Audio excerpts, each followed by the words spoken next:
Hey everybody, and welcome back to Astrologaster, where we meet Nicholas Mugg here, who wants to buy herbs and confections to boost his complexion, or maybe he sells them. I don't know. We'll find out. But I do like that you have the nice timely joke about one weird trick, because they totally had clickbait in the 1600s. Maybe they did. I don't know. But that's definitely a modern clickbait idea.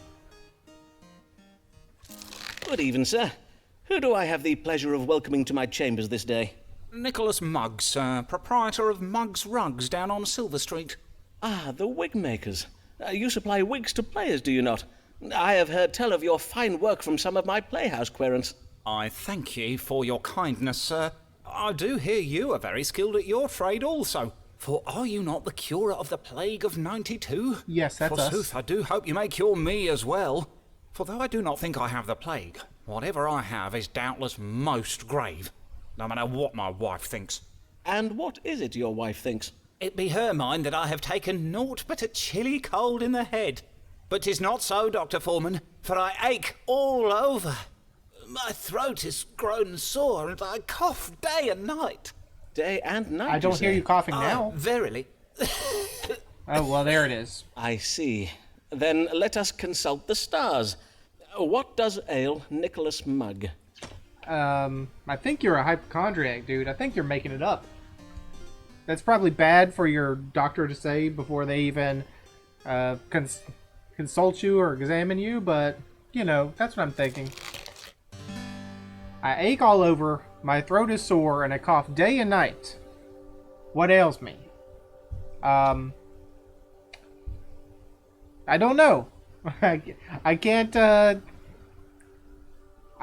venture a guess on this one other than say the flu, or that you're hypochondriac, whatever. Mugg is troubled with hypochondria, possibly induced by witchcraft. This condition could one day prove fatal. See? Hypochondria, we said it. Mugg is taking a cold in the head, the symptoms of which include a cough, short-windedness, a hoarse throat, and pain throughout the body. Mugg is suffering from cardiac passion, characterized by short-windedness and grievous pain both in the heart and throughout the body. I wish I could go back and find out more about this guy so I could reread what we just read, but let's see. His wife thinks he's making it up. There was mention about buying all kind of herbs and stuff to fix your health. So it sounds, I mean, I hate to say that the guy's making it up, but I think you've been bewitched, mister. I think you're a hypochondriac, honestly. So I'm going to go with that one. It's probably the bad option to just right off the bat say a man is faking it, but that's what I'm going to say.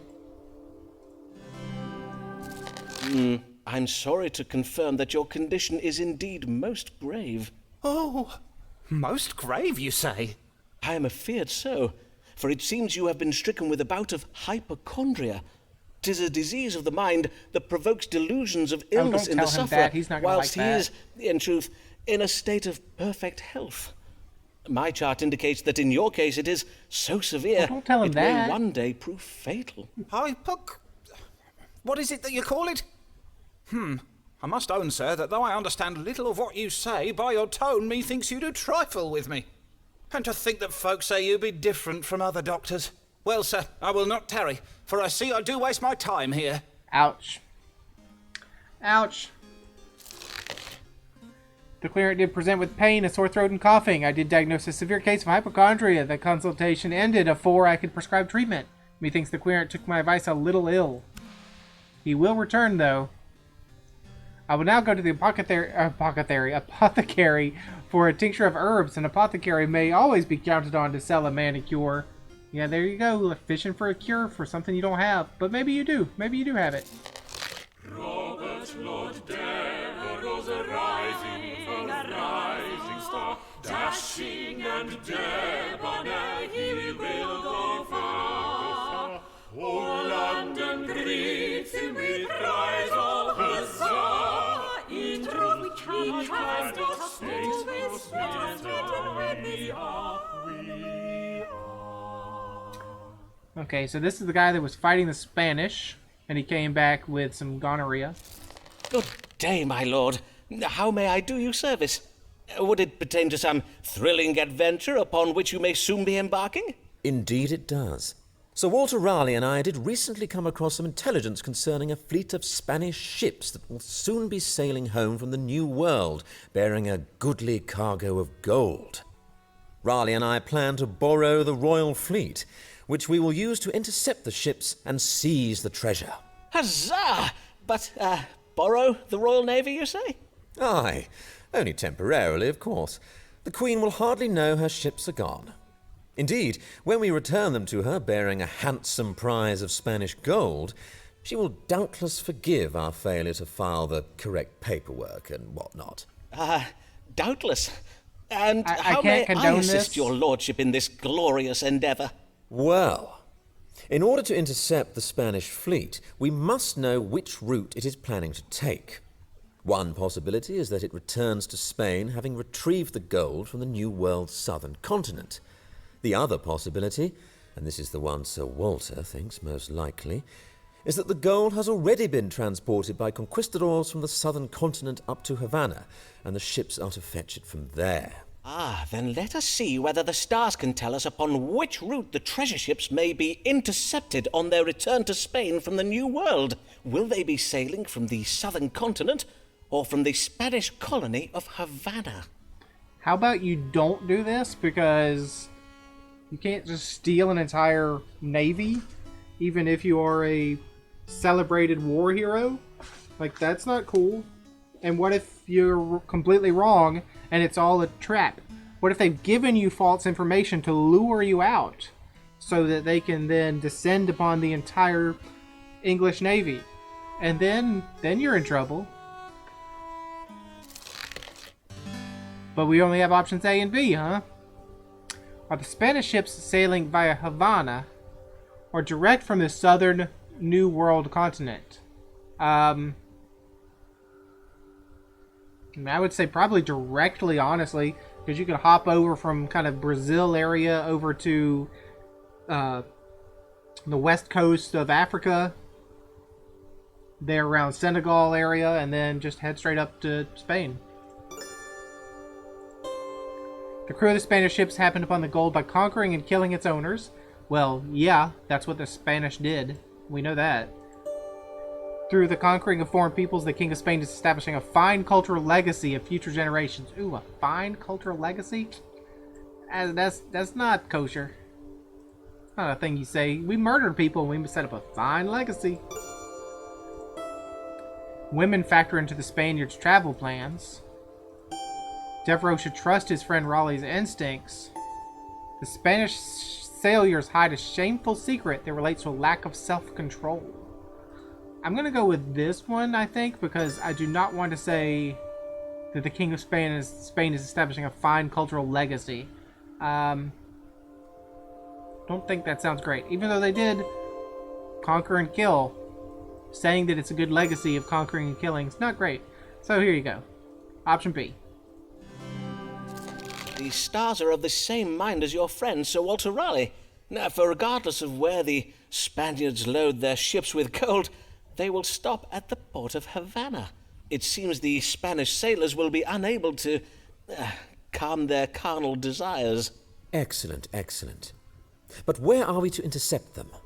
Pray, give me the precise day, latitude, and longitude. And we can't do that. Certainly, my lord. But divining nautical coordinates is a somewhat lengthy and complex process. If your lordship would kindly return in an hour or so... Quickly, sir! I have not the time to bide here all day. Well then, let me see now. Taking into account the position of Jupiter, divide by 3, carry the 1. Yes. The Spanish treasure ships may be intercepted upon the 15th day of October at a latitude of 9 and 40 degrees north and 5 and 20 degrees west, or thereabouts. That said, however, I cannot promise you that... Excellent. Raleigh and I shall sail to this very spot. Huzzah! Huzzah! Godspeed, my lord. I would love to have a good idea of where that was. That was 9 west and 4 west to something north. It was very close to the intersection of the prime meridian and the equator. So that's not too far offshore, if it's even offshore at all. We may have just grounded them directly into the coast of Africa. The querent did wish to know where he and Sir Walter Raleigh might intercept some Spanish treasure ships. I did tell the querent that the Spanish ships will be fetching the gold from Havana. I furnished him coordinates of a location where he and Raleigh might intercept them. May God be with our English fleet, for I had not the time to verify the soundness of my calculations. Oh, this isn't going to go well. Methinks the querent was a little pleased with me for the reading I gave this day. Okay, we're almost to that letter of recommendation.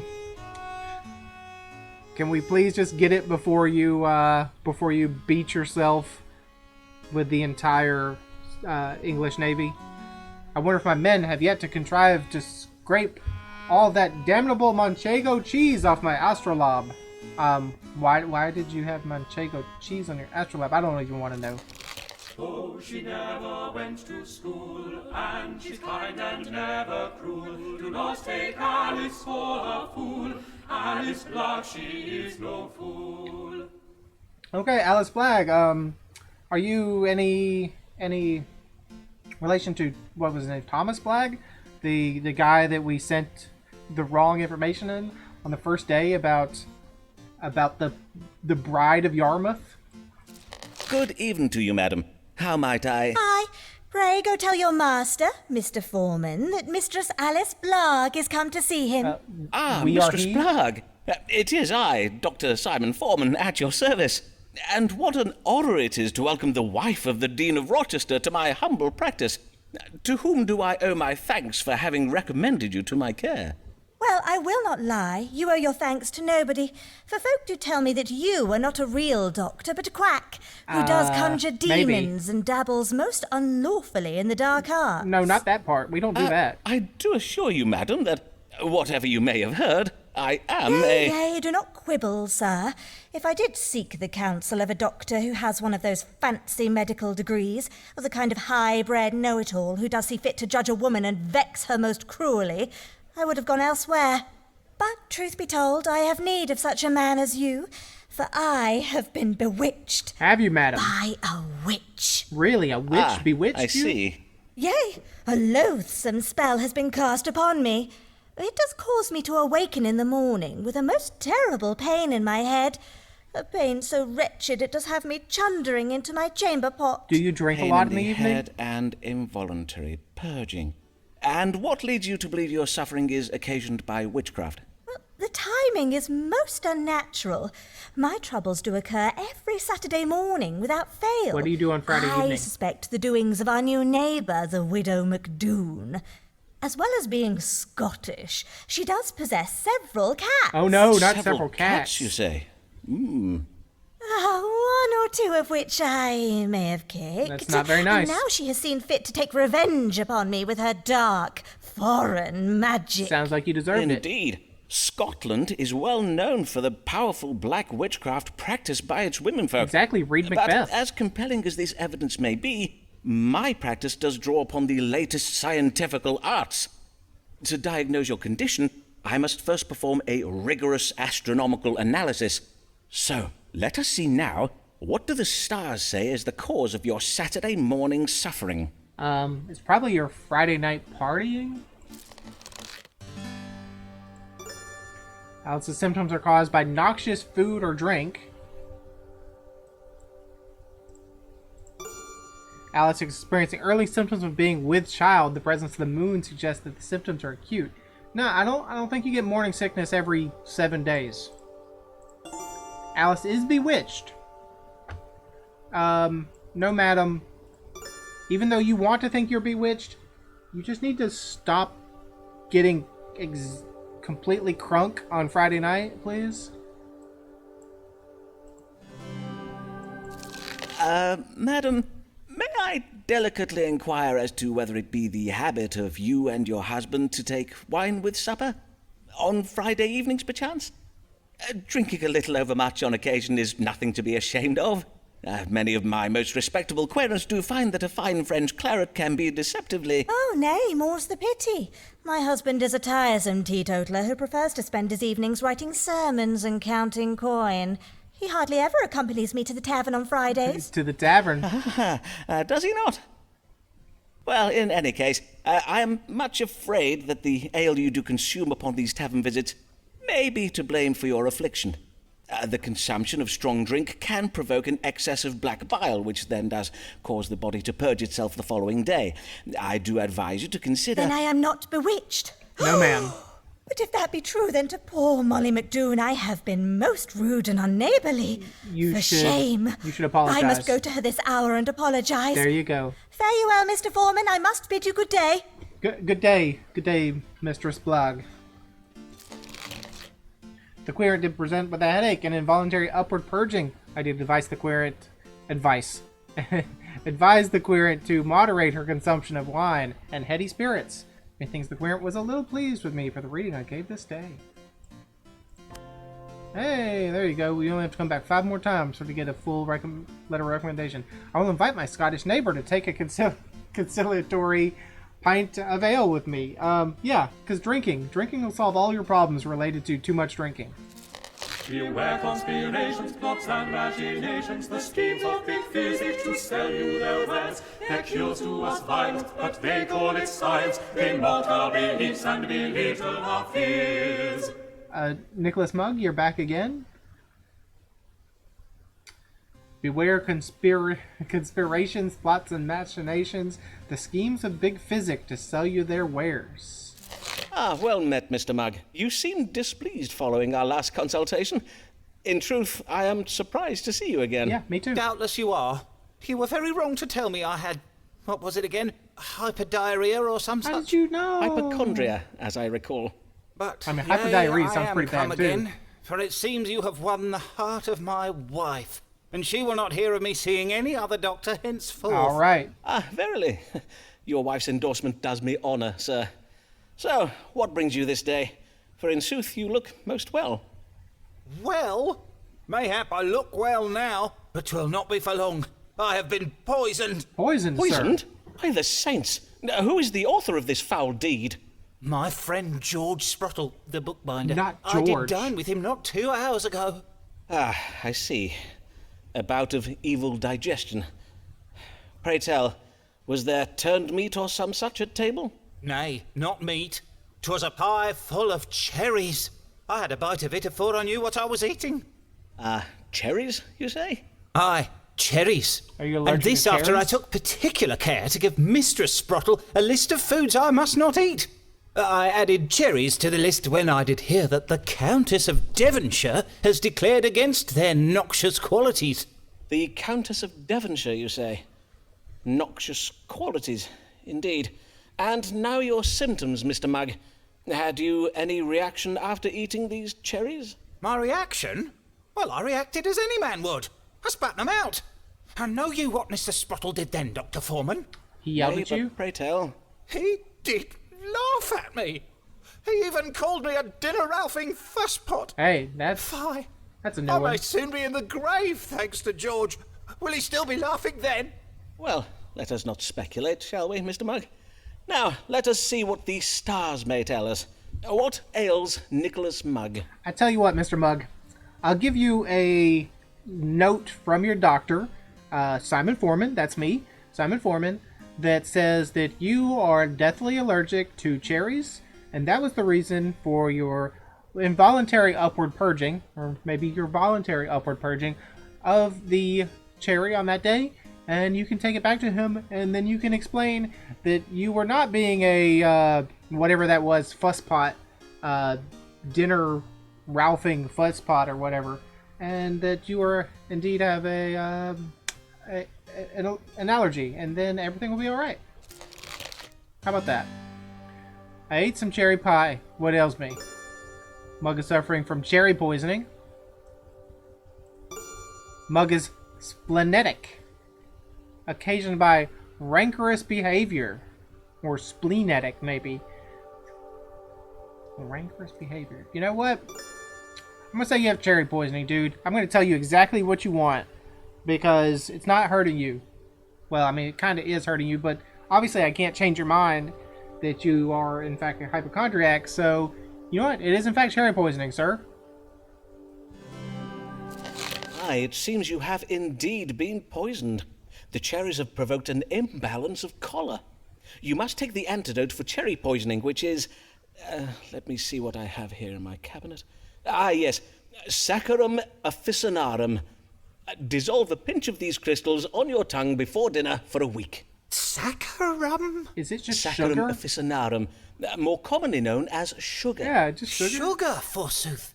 I have heard tell of sugar. 'Tis a rare and fine substance, I do believe, and therefore doubtless most efficacious. Indeed. Indeed. Just put some sugar tablets, some placebo on your tongue, and you'll be all right. The querent did come feared that he was ill, having eaten food that the Countess of Devonshire, who I note is not a licensed doctor, neither are you, Simon, has deemed unwholesome. I did diagnose an imbalance of choler occasioned by the consumption of cherries. I gave the querent sugar crystals as treatment. You know what? At least you understand. At least you know, Simon, that this is all bollocks. It's treatment. Methinks the query was pleased with me for the reading I gave this day. Hey, there we go. We're returning. I must now to my grocer go, for they say the Countess has had a portrait painted in which she sits beside a bowl of grapes. So now you believe in grapes. Okay, cool. That's cool.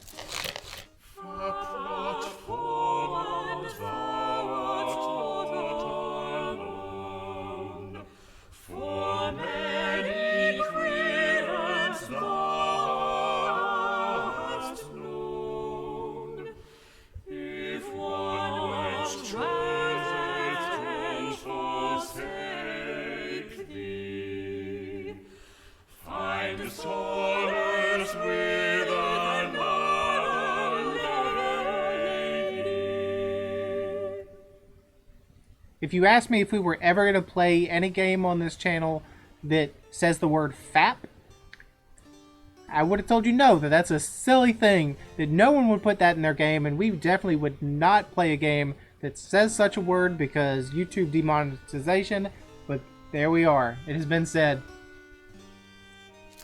William! Ah, there you are. Did Mistress Allen call whilst I was out this day? Nay? You're quite sure about that, are you? I see.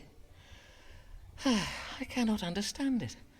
Why has Avis not come these past weeks? Because you're a rude individual. You're a rude individual, sir. Or, let's get real deep, dark with this. She has died. I mean, she could be dead.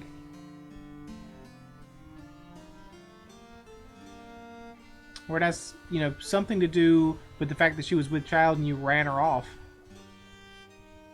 I'm sad we did not get to see Mr. William. Why does Avis no longer come to see me?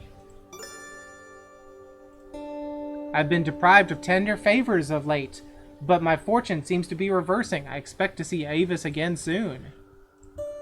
Mistress Allen's reluctance to see me is but the legacy of my unpleasant manner towards her in the past, provoked by my suspicious fancies. Her reluctance to see you is but the legacy of my unpleasant manner towards her in the past. Yep, yeah, that's it. You were, in fact, unpleasant. Avis feels she has treated her husband carelessly. It was cruel of Avis to allow me to hope that we would one day be together. It is only self-constraint and a sense of duty toward her husband that keeps Avis from calling on me.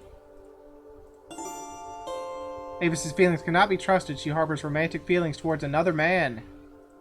Avis does not know who has fathered the child she carries.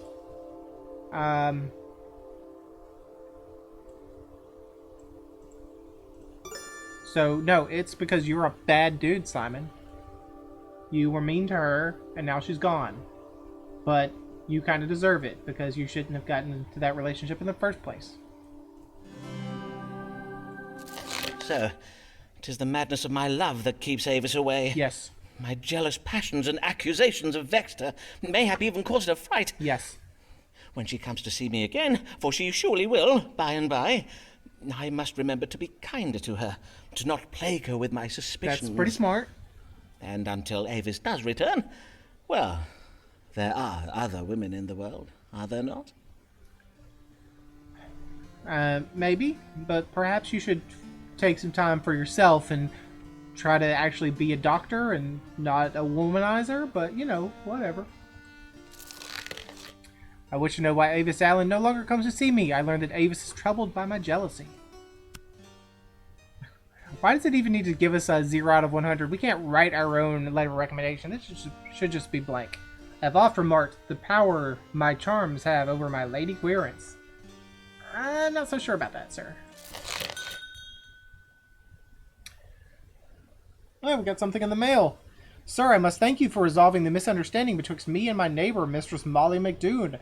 You advised me that my Saturday morning headaches and chunderings were not caused by her witchcraft, but by my consumption of strong drink. You spoke true, and for that I am grateful. Although if Molly was not then the author of my suffering, she surely is now, for since we've become friends, we go together to the tavern every Friday. Well, you know what?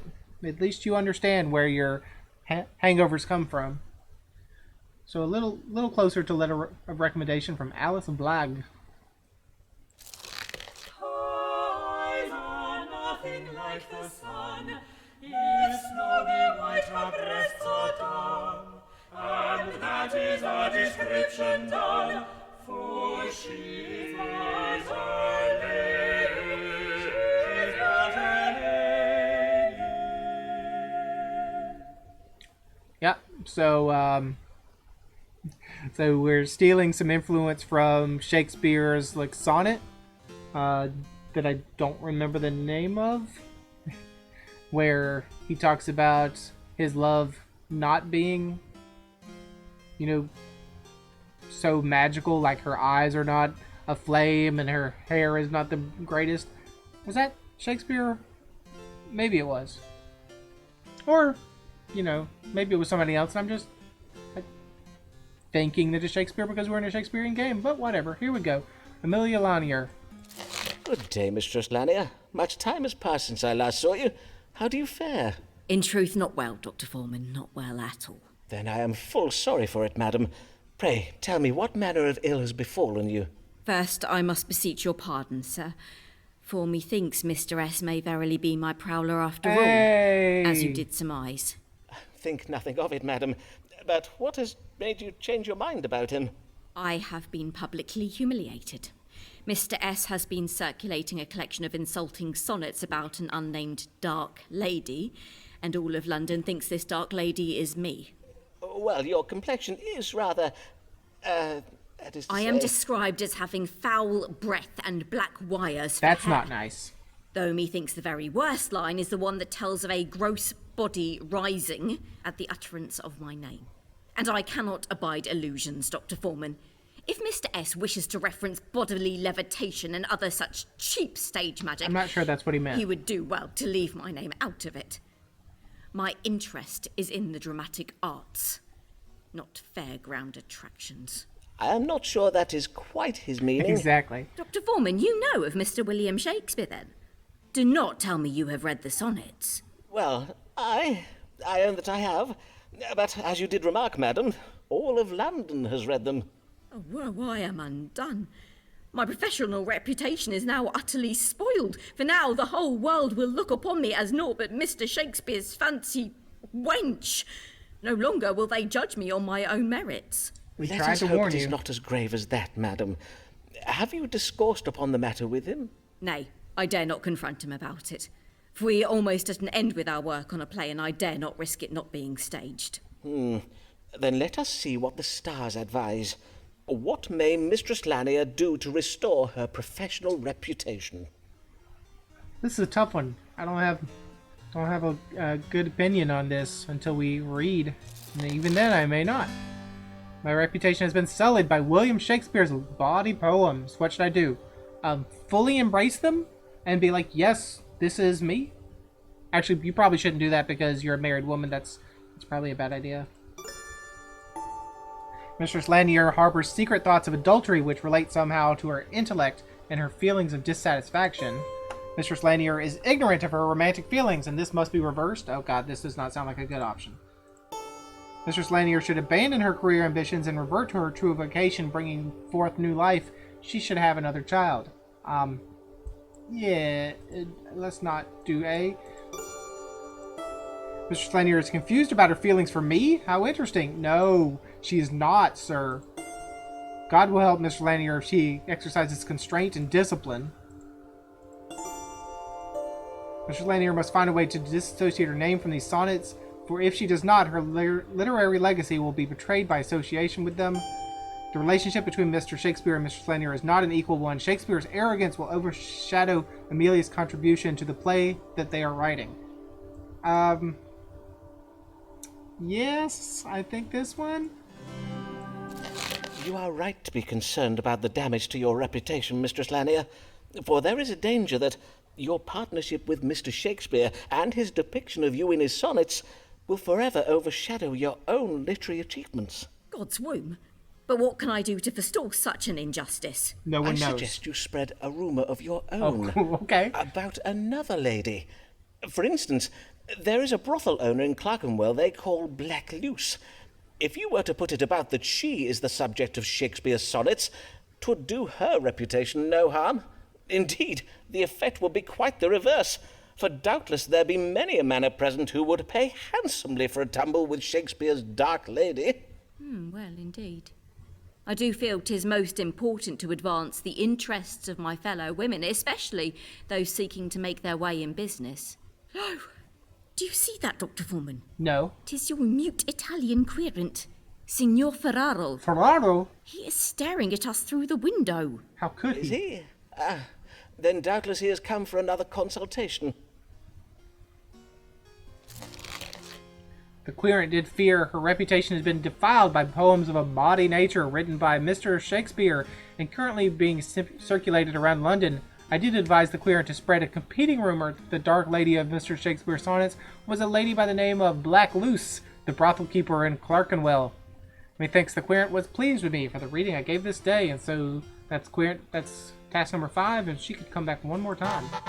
But it doesn't matter because we got that letter recommendation.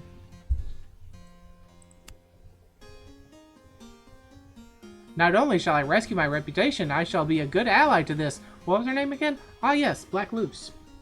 All right, let's have a listen to the song about Signor Ferraro, and then we will end the episode, I believe. When it feels like an Italian cliché, when it feels like an Italian cliché, Ferraro, Signor Ferraro. Ferraro. Okay, so as I said, we're going to end that episode here with 2 letters recommendation in the bag, 6 more to go. Seems like a tough road to hoe there to get 6 more, but, you know, we can try. So, thanks for joining me. Hope you enjoyed it, and hope to see you again next time.